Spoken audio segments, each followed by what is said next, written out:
इस वीडियो को पूरा देखो।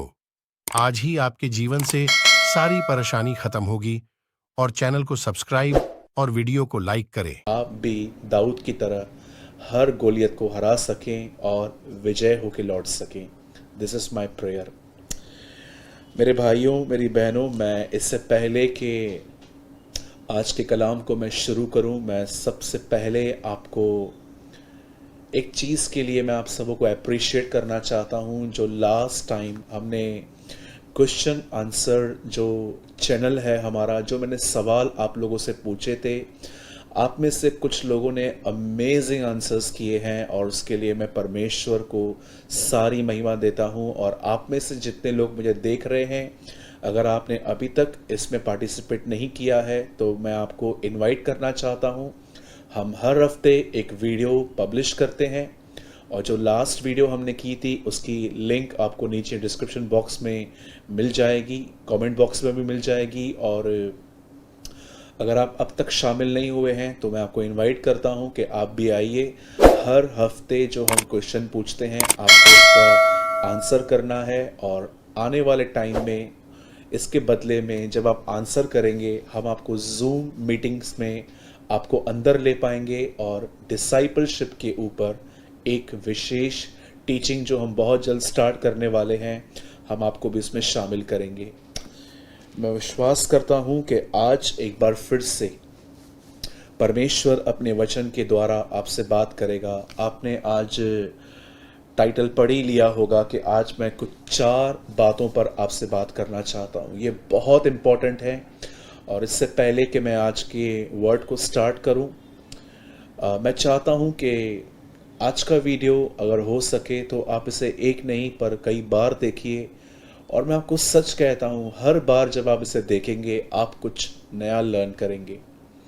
इससे पहले कि मैं आज के वर्ड में आऊँ, मैं उससे पहले हमेशा की तरह आपको आज थोड़ी काउंसलिंग देना चाहता हूँ। और मैं बिलीव करता हूँ कि इसके द्वारा आपको बहुत सारी विजडम और अंडरस्टैंडिंग मिलेगी। मैं आपको बताना चाहता हूं सबसे पहले कि मैं आप लोगों को वीडियो स्टार्ट होने से पहले, मैसेज स्टार्ट होने से पहले क्यों आप लोगों को मैं काउंसलिंग देता हूं। लिसन, याद रखिएगा, लाइफ में आगे बढ़ने के लिए अगर सबसे ज़्यादा किसी चीज़ की ज़रूरत है तो मैं आपको कहना चाहता हूं, पैसा भी सेकेंडरी आता है, फर्स्ट आती है विजडम, बुद्धि। आज बहुत सारे लोगों के पास ये न होने की वजह से वो ऐसी ऐसी गलतियां कर बैठते हैं। और कई बार जब किसी के पास बुद्धि नहीं होती और उसके पास सब कुछ होता है, तो बुद्धि न होने के कारण वो अपना सब कुछ खो देता है। बुद्धि आपको डील करना सिखाती है, लोगों से, अपने आप से, हर चीज़ से। अगर आप बाइबल को आराम से पढ़ें तो यीशु ने कहा, तू अपने परमेश्वर को अपने सारे मन, अपनी शक्ति, अपनी बुद्धि से प्रेम कर। The Bible says wisdom. मेरे भाइयों, मेरी बहनों, जो मैं स्टार्टिंग में आपको काउंसलिंग देता हूँ उसका रीज़न भी यही है कि मैं आपको वो विजडम दे पाऊँ जो खुदावन ने मुझे दी है। जैसे कि बाइबल बताती है प्रोवर्ब्स में कि विजडम जो है, अक्ल जो है, वो रास्ते पे खड़े होके चिल्लाती है कि हे बोले लोगों, मेरे पास आओ और मुझसे उद्धार ले लो। तो इससे पहले कि मैं आज के वर्ड में आऊँ, मैं आपको एक बार फिर से, मैंने परमेश्वर के वर्ड के थ्रू जो विजडम पाई है मैं वो आपको देना चाहता हूँ, जिससे आपकी डेली लाइफ और भी इजी हो और भी सरल हो। अब मैं चाहता हूँ आप सब ध्यान दीजिए। याद रखिए इस बात पर, कोई भी व्यक्ति विदाउट एग्जाम दिए आगे नहीं बढ़ता, चाहे वो किसी भी स्टैंडर्ड में रहे। आप सभी जानते हैं, जब हम बचपन से स्कूल जाते थे, हम 11 मंथ्स हम पढ़ाई करते थे, लेकिन लास्ट में एक मंथ ऐसा आता था जब हमारे फाइनल एग्ज़ाम्स आते थे, और जैसे हम उन एग्ज़ाम्स में हम पास होते थे, हम नेक्स्ट लेवल पे जाते थे। इस तरह से हमने पढ़ाई की। मैं आपको बताना चाहता हूँ, क्रिश्चियन लाइफ भी कुछ इसी तरह है। परमेश्वर इससे पहले कि आपको उठाए, उससे पहले वो आपकी लाइफ में कुछ एग्ज़ाम्स आने देता है, और एग्ज़ाम इसलिए नहीं आता कि वो आपको नीचे ले जाए, एग्ज़ाम इसलिए आता है ताकि वो आपको ऊंचे ऊंचे पे उठाएं। और आज मैं आपको एक और चीज़ बताना चाहता हूँ जो आपको बहुत हेल्प कर सकती है। मैं आपको बताना चाहता हूँ लाइफ में एग्ज़ाम्स आएंगे, और आज मैं आपके सामने एक एग्ज़ाम के बारे में, एक परीक्षा के बारे में बात करना चाहता हूँ। आपने देखा होगा जब हम दुआ करते हैं, जब हम खुदा से कुछ मांगते हैं, हम बिलीव करते हैं कि यस, हमने जो मांगा है वो परमेश्वर ने हमें दिया है। और आपने ये बात देखी होगी कि जब हम ये बिलीव करते हैं, समझिए हम किसी मीटिंग में गए और वहाँ पर फेथ पे वर्ड चल रहा था कि तुम जो खुदा से मांगते हो, तुम्हें ईमान रखना है, तुम्हें बिलीव करना है कि तुम्हें मिल चुका है और वो तुम्हारे लिए हो जाएगा। और हम बिलीव करते हैं, लेकिन बिलीव होने के बाद आपने देखा होगा शैतान हमारे मन में तरह तरह की विचार डालता है। मैं आपको एग्जाम्पल देता हूँ। अगर आप एक ऐसे भाई या बहन हैं जिनके घर में आप अकेले बिलीवर हो, पूरे घर के अंदर कोई प्रभु यीशु मसीह पर विश्वास नहीं करता, और आप एक ऐसे व्यक्ति हो जो परिवार के लिए खड़े हो कि मैं अपने परिवार को खुदा में ले आऊँगा, और आप कॉन्स्टेंटली प्रे करते हो और बिलीव करते हो कि यस, ऐसा होगा, मेरा परिवार ज़रूर प्रभु में आएगा और उद्धार पाएगा। आपने देखा होगा जब प्रे करने के बाद, जब हम आमीन कहते हैं और बिलीव करते हैं कि यस, कुछ होने वाला है, तब आपने देखा होगा हमारे अंदर, हमारे मन के अंदर तरह तरह के विचार आते हैं। ये लोग कैसे चेंज होंगे, ये कैसे बदल पाएंगे। ये तो मैंने आपको सिर्फ एक प्रॉब्लम बताई, ऐसे हमारे पास 100 प्रॉब्लम है, और हम हर चीज़ के लिए दुआ करते हैं, और दुआ करने के बाद हम बिलीव करते हैं कि यस, हमने खुदा से मांगा है। पर मैं आपको बताना चाहता हूँ मेरे भाइयों, मेरी बहनों, 3 स्टेप आते हैं, 3 स्टेप्स। ये आपको ओल्ड और न्यू टेस्टामेंट दोनों में मिल जाएंगे। First, pray. Second, believe. पहला प्रार्थना, दूसरा विश्वास करना, और तीसरा उस विश्वास में कायम रहने के लिए लड़ना। आप पुराने नियम में देखते होंगे कि इजराइलियों का पहला स्टेप था मिस्र से बाहर आना, जंगल में चलना, और कनान जाके दुश्मनों से लड़के उनको निकालना।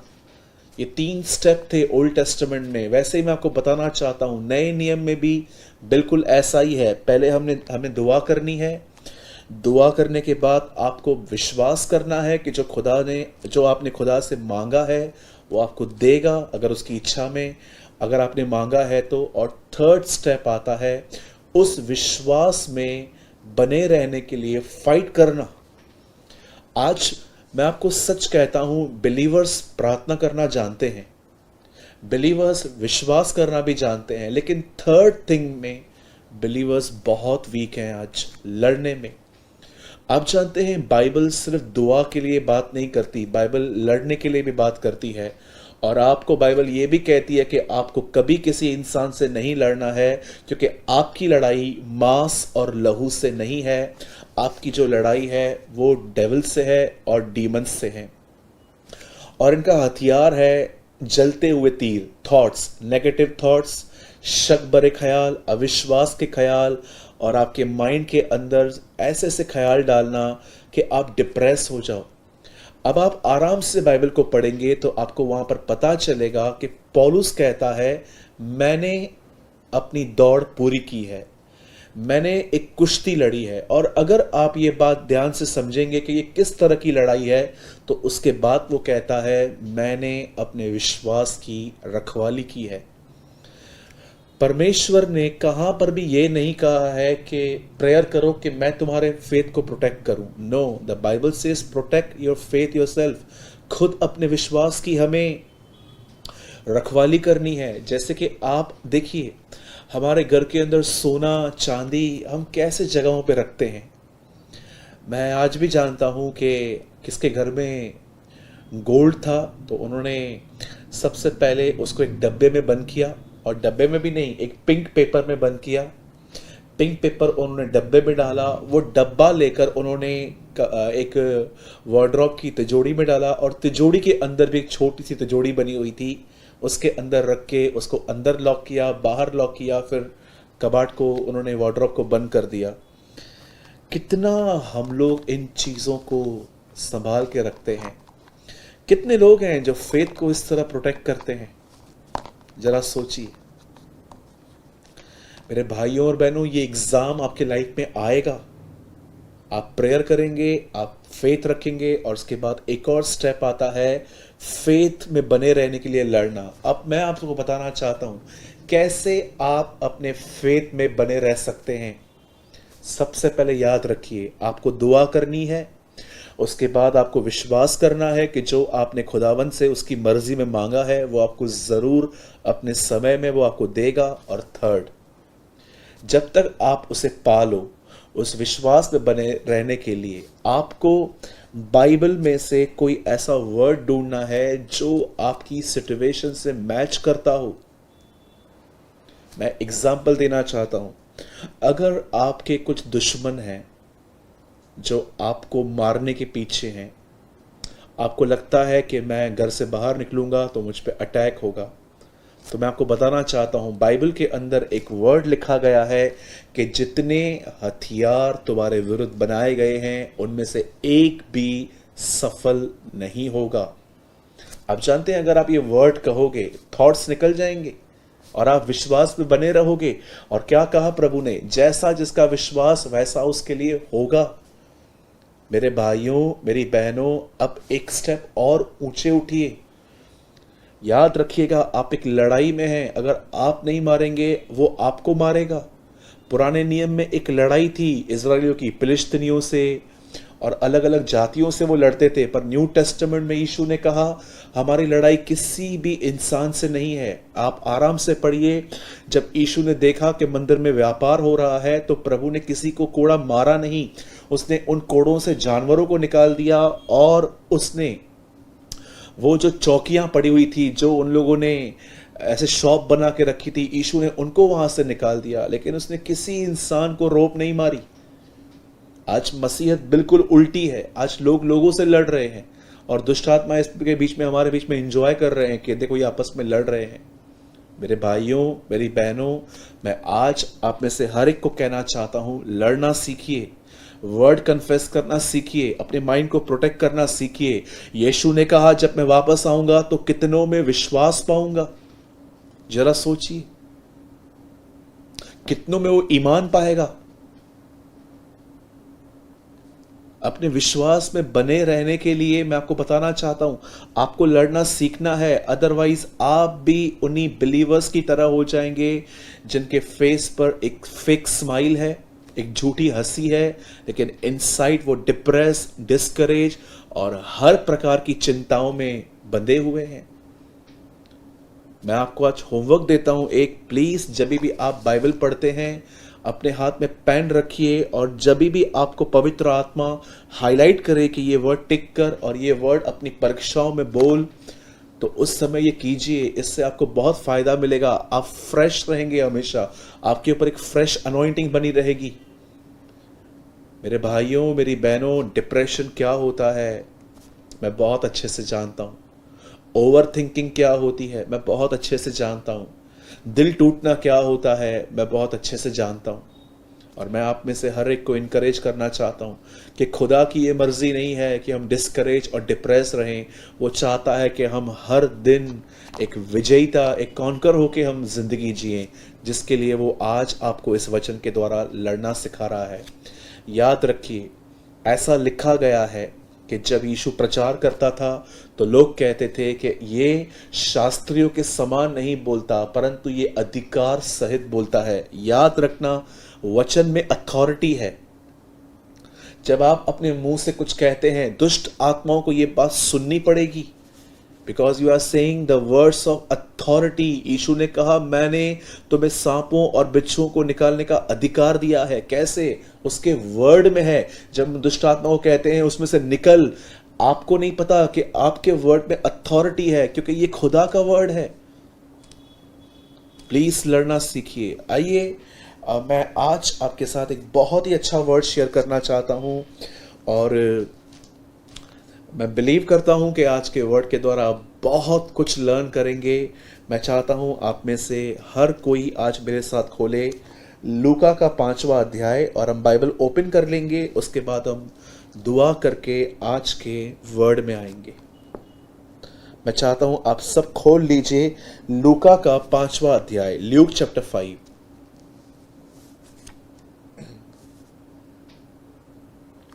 चार बातें आज मैं इस ब्लेसेड वर्ड ऑफ गॉड से शेयर करूंगा। और आइए इससे पहले कि हम आगे बढ़ें, मैं चाहता हूं हम सब दुआ करें। Thank you Jesus. ऐ जमीन और आसमान के मालिक, हम यीशु के नाम में आपके पास आते हैं। हम खुदा आपका शुक्रगुजार, हम आपकी शुक्रगुजारी करते हैं क्योंकि आपने हमें संभाला है, आपने हमें प्यार किया है, आपने हमेशा हमें आशा दी है, होप दी है। मैं दुआ करता हूँ प्रभु, आज एक बार फिर से अपने कलाम को हमारे लिए खोल और हमें वो सब सिखा जो आज तक हम नहीं सीख पाए हैं। हम आपको विश्वास से धन्य कहते हैं और विश्वास करते हैं कि आज आपका धन्य वचन, आपका ब्लेसेड वर्ड हमें छुएगा और हमारी जिंदगियों को बदलेगा। मैं आपको सारी महिमा और आदर देता हूं प्रभु जी, और मैं इस दुआ को यीशु मसीह के नाम में मांगता हूं। आमीन, आमीन। मेरे भाइयों, मेरी बहनों, एक वर्ड आपके सामने आ रहा है और ये वर्ड है लूका का 5वां अध्याय, ल्यूक चैप्टर 5 और उसका 11। और वे नावों को किनारे पर ले आए और सब कुछ छोड़कर उसके पीछे हो लिए। आइए, मैं चाहता हूं आप सब ध्यान दीजिए। मैं इस पूरे पैसेज को मैं आपके सामने पढ़ नहीं रहा हूं, पर मैं आपको एक स्टोरी के तौर पे, ये एक सत्य घटना है, इट्स अ रियल फैक्ट्स, और मैं आपको उसमें से थोड़ा बताना चाहता हूं। आप सभी जानते हैं कि यीशु पतरस का एक चेला था।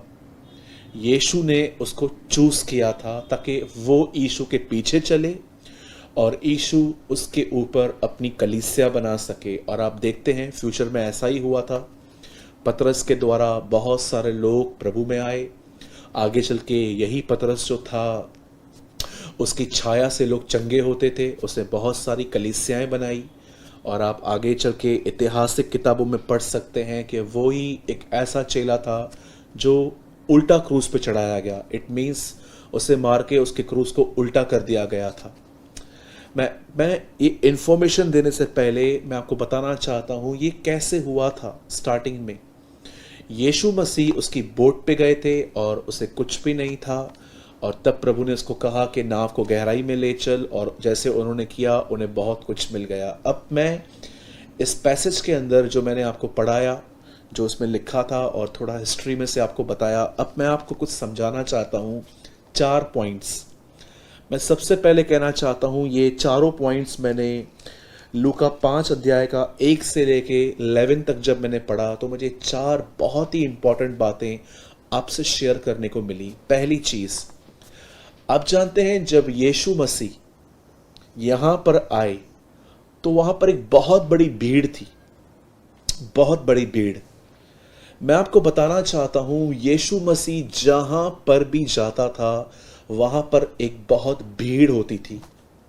पर मैं आपको बताना चाहता हूं इस भीड़ के अंदर बहुत कम लोग होते थे जो उसके चेले होते थे।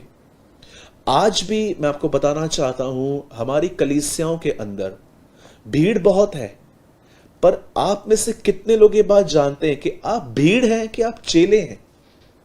अगर आप पूछेंगे कि भीड़ और चेलों में क्या अंतर होता है, मैं आपको बताना चाहता हूं भीड़ के अंदर बहुत सारे लोग होते हैं। जैसे कि मैं आपको एक चीज बताना चाहता हूं, उन दिनों में जो भीड़ यीशु के साथ इकट्ठी होती थी वो अधिकतर यीशु से चंगाई या किसी चमत्कार को पाने के लिए आते थे। आज भी आप देखिए लोगों को ठीक से गॉस्पेल तक भी नहीं पता है। अगर मैं उनसे पूछूंगा ना कि आप मुझे बताइए सुसमाचार क्या है, तो बाइबल तो वो लोग मुझे कहेंगे कि सुसमाचार ये है कि यीशु हमारे लिए मारा गया, गाड़ा गया और जिंदा हुआ। देखिए कितना छोटा पार्ट उन्हें पता है। बाइबल सिर्फ इसको गॉस्पल नहीं कहती है, बाइबल कहती है वो इसलिए मरा ताकि तुम उसके लिए जियो। और मैं आपको बताना चाहता हूं, आज बहुत सारे लोगों को ये बात नहीं पता है, क्योंकि वो गॉस्पल सुनकर प्रभु में नहीं आए हैं, वो जस्ट अपना काम करवाने के लिए प्रभु में आए हैं। ये वो भीड़ है जो चमत्कारों के लिए आती है। भीड़ के अंदर एक ऐसे भी लोग होते हैं। दूसरा, आप देखो, मैं आप में से हर एक को कहना चाहता हूं, आप देखिए जिस संडे चर्च में खाना होता है, आप देखिए, आप अनाउंस करके देखिए कि आज के कल जो संडे आने वाला है हमने खाना रखा है। आप देखिए उस दिन हमारी कलीसियाओं में, मैं नहीं कहता हूं हर एक, पर बहुत सारी कलीसियाओं में बहुत भीड़ जमा होती है, क्योंकि ये भीड़ ज्यादा से ज्यादा जिस चीज के पीछे चल रही है वो है खाना। यीशु भी उन दिनों में ये बातें फेस करता था, इसलिए उसने कहा कि इसलिए मेरे पीछे मत आओ, क्योंकि मैंने मछली और रोटी खाई थी। मैंने कई बार देखा है कि चर्च के अंदर जब अनाउंसमेंट की जाती है कि खाना होने वाला है, तो मैं आपको सच कहता हूं, कई लोग अपने साथ भी किसी को लेकर आते हैं। मेरे भाइयों, मेरी बहनों, ये भीड़ है चमत्कारों के पीछे, खाने के पीछे। और कुछ लोग तो ऐसे भी होते हैं जो, मैं आपको बताना चाहता हूं, वो चर्च के अंदर इसलिए आते हैं क्योंकि उनके फ्रेंड्स भी वहीं पर हैं। कई बार ऐसा होता है कि आप घर से निकलते हैं और आपको कॉल आता है आपकी फ्रेंड की तरफ से कि मैं नहीं आ पा रही हूं चर्च, तो आप भी कैंसिल कर देते हैं। ये भीड़ है। हमें भीड़ का हिस्सा कभी नहीं बनना। न हमें कलीसिया में, नो डाउट अगर हम फेथफुल हैं, प्रभु बहुत सारे मिरेकल करता है, चमत्कार करता है। मैं चमत्कारों के खिलाफ नहीं हूं, मुझे एवरीडे चमत्कारों की जरूरत होती है, लेकिन मैं कलीसिया के अंदर सिर्फ चमत्कारों के लिए नहीं आता, और ना ही मैं खाने पीने के लिए आता हूं, ना ही मैं इसलिए आता हूं क्योंकि मेरे फ्रेंड्स आते हैं। मैं आपको बताना चाहता हूं, ये भीड़ है जो खाने पीने के लिए प्रभु के पीछे आ रही है। उनके दोस्त यार वहां पर जाते हैं इसलिए आ रही है, या तो ये चमत्कारों के लिए आ रहे हैं। मेरे भाइयों, मेरी बहनों, ना ही कभी भीड़ या ही कभी ना ही कभी भीड़ के अंदर ऐसे लोग आते हैं जैसे आजकल आ रहे हैं। मैं आपको बताना चाहता हूं, एक चौथी कैटेगरी ये भी है कि मैं मसीह घर में जन्मा हूं इसीलिए मैं चर्च जाता हूं। जी नहीं। अगर आप एक क्रिश्चियन फैमिली में बॉर्न हुए हैं इसलिए आप चर्च जाते हैं, तो मैं आपको बताना चाहता हूं, आपने अब तक खुदा को नहीं समझा है। ये सारी बातें भीड़ हैं। अब आप पूछिए चेला क्या होता है, तो मैं आपको बताना चाहता हूं, चेले वो होते हैं जो न खाने पीने के लिए चर्च जाते हैं, न दोस्तों के लिए जाते हैं, न चमत्कारों के लिए, ना ही वो इसीलिए जाते हैं क्योंकि वो एक मसीह घर में जन्मे हैं। मैं आपको बताना चाहता हूं, वो चर्च में खुदा के वचन के लिए जाते हैं, लर्न करने के लिए जाते हैं, और वो इसलिए जाते हैं ताकि वो यीशु की तरह बन पाए। They are the disciples. आपको इसमें आना है, ना आपको खाने पीने के लिए चर्च जाना है, ना चमत्कारों के लिए। क्या कहती है बाइबल कुरिन्थियों में? क्या खाने पीने के लिए तुम्हारे घर नहीं है? कितनी बड़ी बात है। जब तक यीशु खाना खिला रहा था तब तक ये भीड़ उसे राजा कहती थी, लेकिन जब उसने खिलाना बंद कर दिया, जब उसने कहा मैं जीवन की रोटी हूं, मेरा मांस खाओ, मेरा लहू पियो, तो सब लोग चले गए। और आगे चल के यही लोग पिलातूस को चिल्लाकर कहते हैं कि इसे क्रूस पे चढ़ाओ। मेरे भाइयों, मेरी बहनों, यीशु के पीछे भीड़ चलती थी और इन भीड़ में इस तरह के लोग होते थे।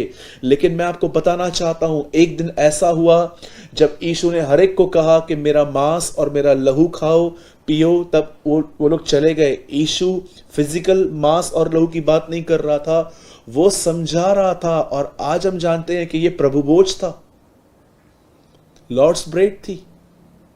उसके बाद जब वो लोग चले गए, यीशु ने क्या कहा अपने चेलों को? तुम्हें जाना है, तुम भी जाओ। तब उन्होंने क्या कहा? प्रभु हम कहां जाएं? अनंत